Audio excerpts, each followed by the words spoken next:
부부가, 즉 엄마와 아빠가 자녀 앞에서 심하게 다투게 되면 그때부터 그 자녀들의 자율신경이 민감해지고 또 긴장하게 되는 과정을 겪게 됩니다.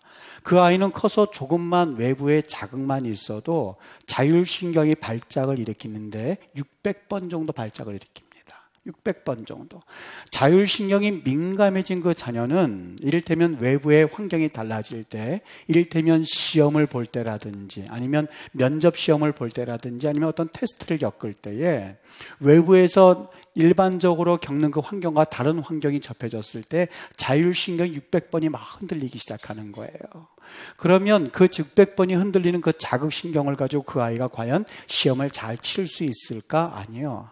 시험을 볼 때마다 자기의 실력을 다 발휘하지 못하는 결과를 얻게 된다고 하는 것이죠. 여러분, 오늘 이 말씀을 좀 여러분들이 같이 나누면서 내가 어떻게 살아왔는가?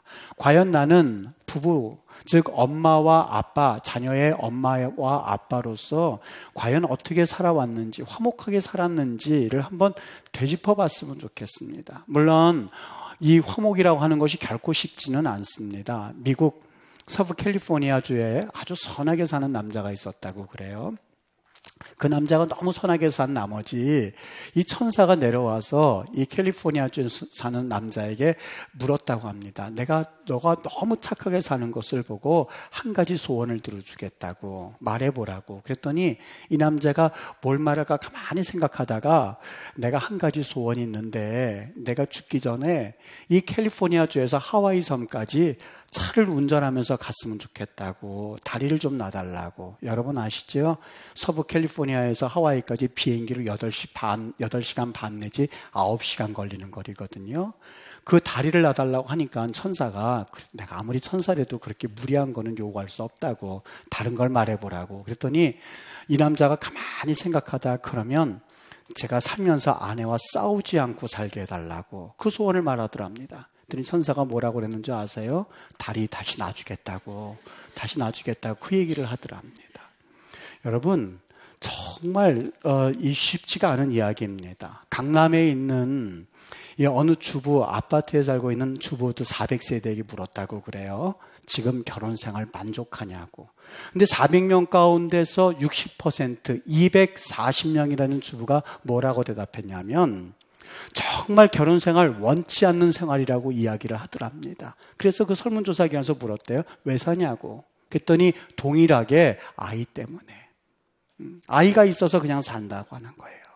여러분, 정말 그런 결혼 생활을 하고 있는 240가정 60%라고 하지만 사실 우리에게도 그 숫자가 예외는 아닐 거란 생각이 들기 시작했습니다.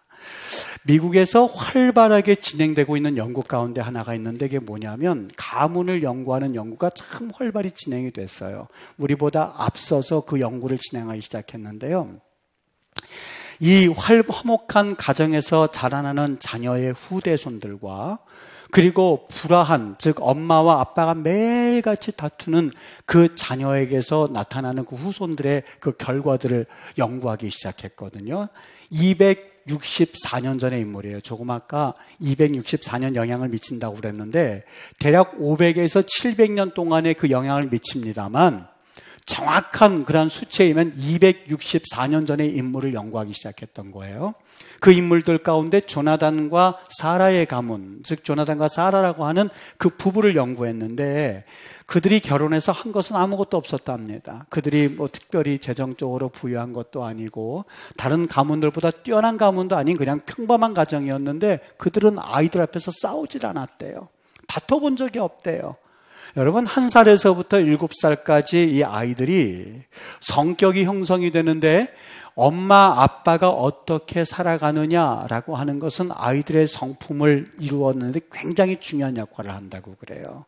그래서 이 몸이 먼저 반응하게 되는데 엄마와 아빠가 행복하게 살고 서로 존경하고 서로 사랑하고 하는 모습을 본 자녀들이 시집가고 장가가서 그 가정을 더 화목하게 만들 가능성이 농후하다고 합니다. 그 손자와 그 손녀는 또 그 엄마 아빠를 보고 또 똑같이 살아간다는 거예요. 언제까지 지속되느냐? 9대까지 지속이 된다고 하는 거예요. 이 조나단과 사라의 가문 9대를 연구해 봤는데요. 어떤 가문을 어떻게 이루고 살고 있는가 연구해 봤더니 거기에서 부통령이 나왔고 주지사가 그들 가문 9대손 가운데서 7명이 나왔고 고위 관리와 차관보, 차관 장관이 83명, 그리고 재벌들이 75명, 발명가가 25명, 의사와 변호사는 숫자에 들어가지도 않는다고 그래요. 그 가문을 연구했던 학자들이 264년 동안 그 9대손이 어떻게 되었는가 연구해 본 결과예요. 근데 더 놀라운 사실은 그들 가문에서만 그런 인물이 나온 걸로 끝난 것이 아니라, 자기만 잘 살고 끝나는 것이 아니라 미국의 수천만, 수백만의 미국 국민에게 똑같은 복을 나누어 주더라는 거예요. 이와는 반대로 또 다른 가문을 연구를 했어요. 264년 전에 동부 매사추세츠주에 스미스 지인이라고 하는 그런 부부가 있었어요. 11명의 자녀를 두었는데 그 부부는 날마다 싸우는 거예요. 도박판까지 집으로 끌어들여서 부부가 싸우는데 구대가 내려와서 그 후손들을 연구했다고 합니다. 기록에 의한 것만, 정식적인 기록 문서에 의한 것만 미국의 사형제도가 끝날 때까지, 그 전까지 129명이 교수형으로 죽었다고 그래요. 그 스미스진의 가족들 가운데 3명 가운데 1명은 집에서 죽지 못하고 정신병 걸려서 병원에서 죽든 아니면 교수형 달려서 죽든 3명 중에 1명은 집 이외의 집에서 죽었다고 합니다. 264년 전에 그 부부가 살았는데 어떻게 살았느냐, 그 부부의 영향으로 끝난 것이 아니라 후손들까지 영향을 미쳤는데 그 9대손이 그렇게 살더랍니다. 500년에서 700년까지 우리가 그 영향력을 미쳐본다면, 생각해본다면 그 한 부부가, 엄마와 아빠가 서로 다투면서 싸우면서 살았던 그 가정의 가문이 사실 피폐하기 이를 데 없는 거예요. 마무리에 뭐라고 썼냐면, 이 가문은 다른 사람들을 수없이 괴롭히면서 살았다. 즉 국민 문제가 되었다는 거예요. 그 연구 결과에 의하면 그 가정들로 인하여서 수많은 미국 국민들이 고통을 당하고 아픔을 당하고 그리고 쓰라림을 당했던 근본 원인의 가정이 되었다고 하는 것이죠. 사랑하고 화목한 가정에서 자라난 아이들의 가문과 그렇지 못한 가문에서 자라난 아이들의 가문을 연구해 주어서 우리에게 알려주었는데 그 시사하는 바가 참 크다는 생각이 들었어요. 전 세계 인구가 66억이거든요. 유대인 인구가 1900만이 되지 않습니다. 여러분, 노벨상의 3분의 1을 누가 차지하고 있냐면 유대인들이 차지하고 있거든요. 과학, 예술, 각종 모든 분야에서 3분의 1을 유대인들이, 그것도 전체 인구에 비하면 무시해도 좋을 만큼의 소수의 유대인들이 노벨상의 3분의 1을 차지하고 있습니다. 유대인들의 모토가 뭐냐면 사람을 키우자입니다. 근데 사람을 키우는데 도대체 어떻게 하면 좋겠느냐 하고 기자가 물었다고 그래요. 하버드 대학교나 옥스퍼드 대학교 가서 그들을 키우면 될 수 있지 않겠는가, 그렇게 생각하고 아마 답변을 기대했던 것 같아요. 그랬더니 그 유대인들이 말하더랍니다. 큰 사람을 키우는 것은 학교가 아닙니다. 큰 사람을 키우는 것은 바로 가정입니다. 유대인의 인구, 그 세계 인구와 비교해 볼 때에 무시해도 좋을 만큼의 적은 인구를 가지고 전 세계의 노벨상의 3분의 1을 휩쓴다라고 하는 것은 참으로 우리에게 많은 것을 말씀해 주고 있다는 생각이 듭니다. 여러분, 싸우지 마세요. 엄마와 아빠가 사실 행복한 모습을 보여줘야만 합니다. 자녀들에게 어떻게 하면 잘 가르칠 수 있을지가 아니라, 그것만 관심을 둘 것이 아니라 자녀들에게 해주는 것은 많지 않다 한다 할지라도 서로 사랑하고 화목한 모습을 보여줘야만 합니다. 화목한 가정에서 자라난 자녀들은 사실 두려움이 사라지게 됩니다.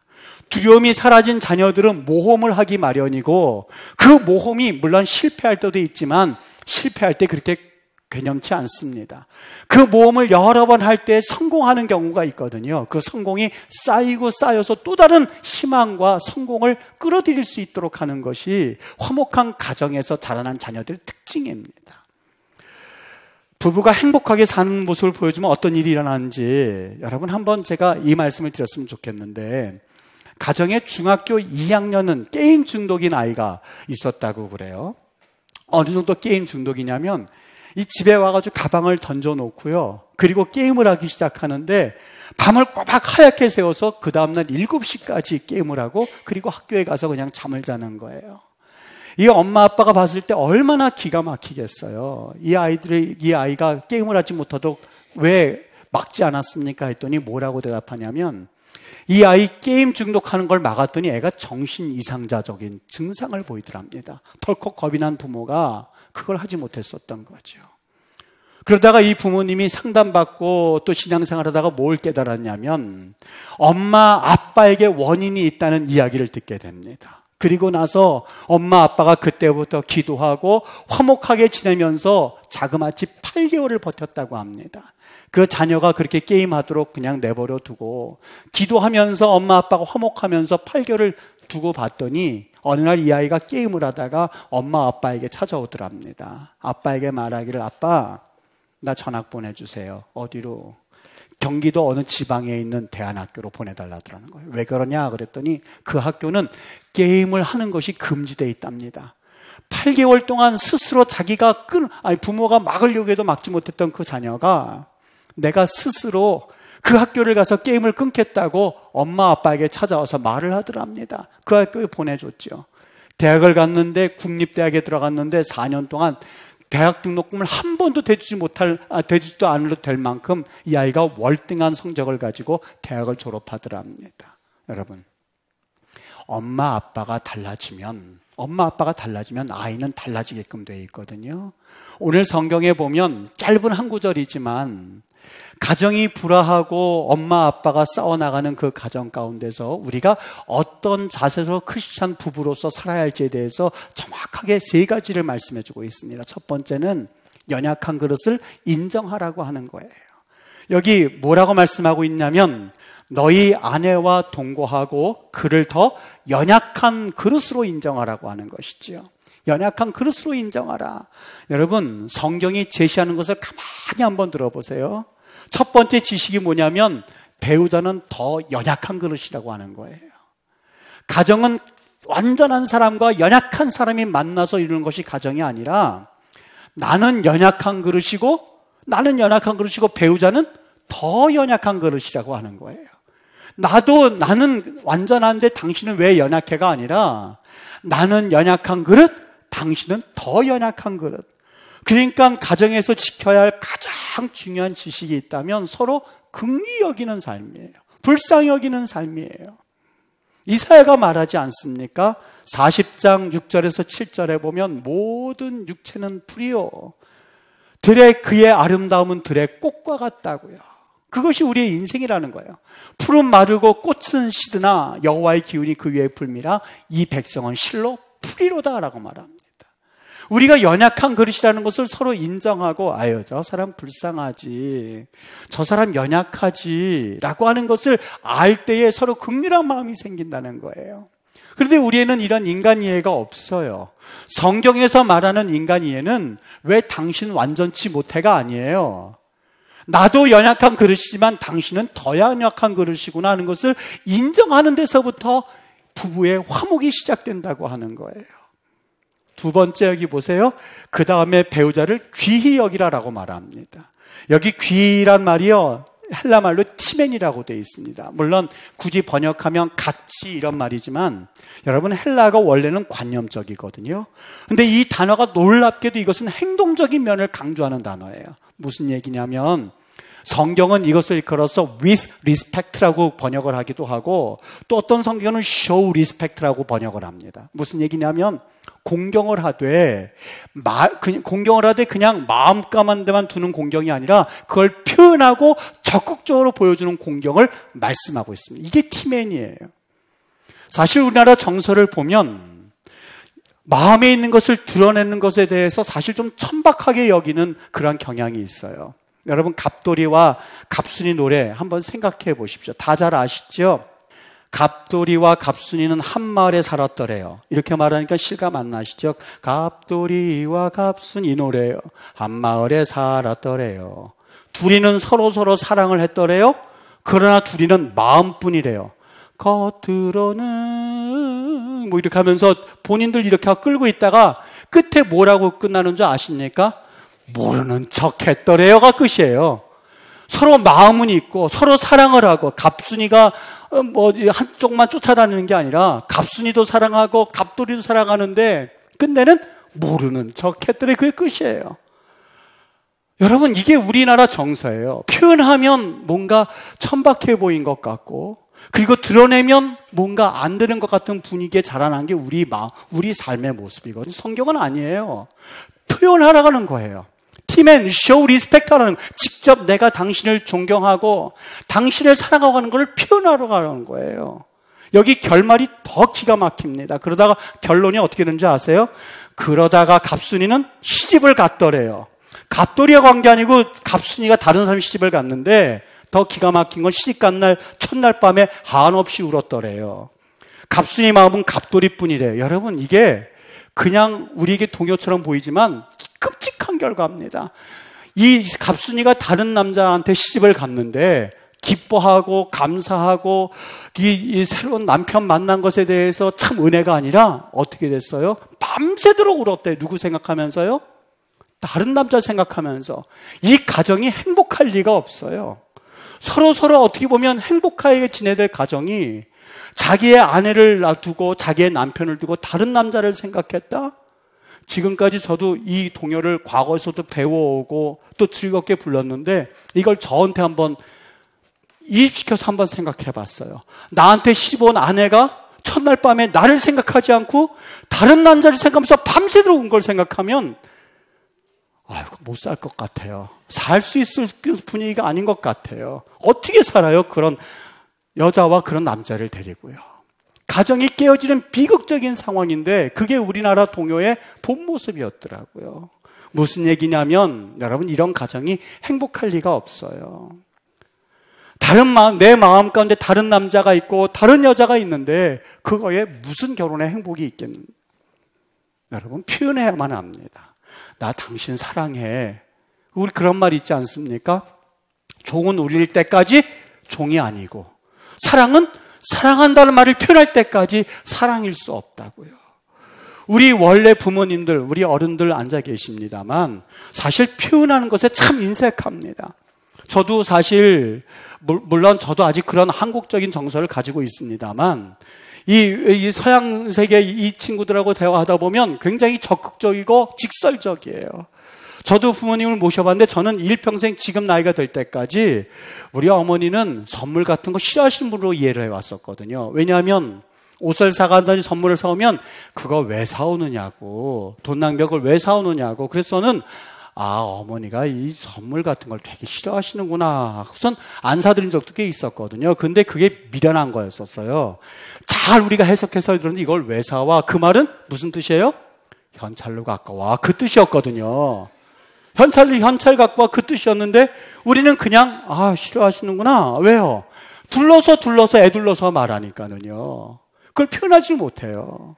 어른들 그냥 표현하세요. 직설적으로 표현하세요. 싫어도 좋은 척, 좋아도 싫은 척이 아니고 이거 그냥 말고 다음부터는 꼬박꼬박 상품권 갖고 오면 네 거 현찰로 바꿔. 그래서 정확하게 말씀하시고 그런 분위기가 없어져야 되거든요. 남편과 아내, 내가 당신을 사랑해 라고 하는 이야기를 여성들은 동일하게 민감하게 들으실 수 있으실걸요. 남편이 나 당신 사랑해 할 때까지 알아요? 몰라요? 또 점점 빼시는, 그러지 마시라고 그랬잖아요. 몰라요. 전혀 알 수가 없어요. 남자들은요, 그거 꼭 말로 해야만 합니까? 그럼요. 말로 해야만 알아요. 표현해야만 알아요.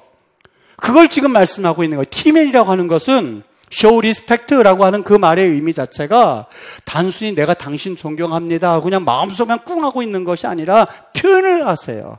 당신 존경합니다. 당신 사랑합니다. 내가 당신을 위해서 몸 바쳐서 최선 다해서 살아가고 있으니 나 사랑합니다. 내가 사랑합니다라고 표현을 하실 수 있으셔야 돼요. 우리 한국 남자들이 그렇게 말하질 않아요. 여성들이 머리를 좀 이렇게 하고 왔을 때 그거 금방 알면 마음속으로는 그래도 이쁜데 잘했는데 이런 마음이 있는데 그걸 바꾸어서 말해요.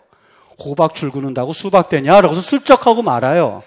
물론 그걸 아는 사람들은 그게 저 사랑의 표현이겠지 하고 여성들은 그냥 꾹 참고 가지만 사실 그렇지가 않습니다. 여러분, 남자와 여자를 하나님께서 여기 만들어 주시고 존경하라. 여기 남편을 존경하라 이 말씀만 받아들일 거냐? 배우자란 말을 들으면 똥 맞아요. 배우자를 존경하고 사랑하고 표현하라는 말이에요. 이게 우리 삶에 있어서 얼마나 중요한지 모르겠어요. 여러분, 말씀을 듣는 것으로 끝나지 마시고 오늘 예배 끝나고 나면 한마디, 정말 어렵지만 손을 잡는다든지 아니면 손잡기가 좀 그러면 내가 그동안 그런 얘기 한 번도 못했는데 당신 사랑해 라고 한마디만이라도 한번 해보세요. 우리 서로 듣고 싶은 얘기 아시죠? 아내가 듣고 싶은 얘기가 있고 남편이 듣고 싶은 얘기가 있어요. 일부러 그걸 안 하려고 하는 우리의 습성들도 있지만 이제는 그걸 안다면 표현을 하십시오. 표현을 하십시오. 네, 그걸 들려주십시오. 하나님의 역사를 할 거예요. 세 번째가 있는데 여기 보세요. 기도가 막히지 않게 하라고요. 기도가 막히지 않게 위함이라고요. 대상이 뭐예요? 기도예요. 기도예요. 본문에 막히는 대상이 뭐예요? 기도예요. 무슨 얘기냐면 가정의 회복이 영적 회복과 하나가 되어진 공동체라고 하는 거예요. 가정이라는 것이 그냥 밥만 먹고 헤어지는 공동체가 아니라 영적인 공동체거든요. 은혜가 있어야 된다는 얘기예요. 남편이 아내에게 고백할 때에, 아내가 남편에게 고백할 때에 이 사랑의 회복만 되어지는 것이 아니라 하나님과의 관계까지 회복되어지는 비밀이 그 안에 담겨져 있다는 거예요. 저는 이 말이 무척 무섭게 들리더라고요. 왜냐하면 단순히 기도만 막히는 것, 이 얘기만 하는 것이 아니라 기도만 막혔겠습니까? 믿음도 막혔죠. 신앙도 잘하지 않았겠죠. 그러다 보니까 어떻게 되겠어요? 구원까지 연결시킬 수는 엄청난 말이더라고요. 가만히 보면 내가 지금 받고 있는 상처는 아버지, 어머니가 폭력적이고 원만하지 못했기 때문에 내가 지금 그 상태를 가지고 있는지도 모릅니다. 여러분, 우리가 이 사실을 인정하십시오. 가만히 한번 떠올려 보세요. 우리 아버지, 어머니가 폭력적이었는지 아니면 사랑하셨는지. 그래서 내가 지금 이 모습을 가지고 있다면 여러분, 이제라도 회복해야 되지 않겠습니까? 누구요? 내가 지금 눈에 보이는 남편, 내가 눈에 보이는 그 아내를 향하여서 하나님 회복하기를 원합니다. 왜요? 기도가 막히지 않기 위해서. 왜요? 구원 얻기 위하여서. 왜요? 구원의 진리를 다시 한번 되새기기 위해서. 이 작업은 반드시 필요한 작업이라고 성경은 말씀하고 있어요. 1년에 한 번 제가 부부에 관한 설교를 합니다마는 여러분, 정말 이 말씀이 여러분의 가정을 살릴 수 있는 능력의 말씀이 되기를 주의 이름으로 축복합니다. 내 남편, 내 아내, 어떤 사람이 그랬대요. 아내가, 건강하던 아내가 갑자기 암에 걸려서 죽게 됐대요.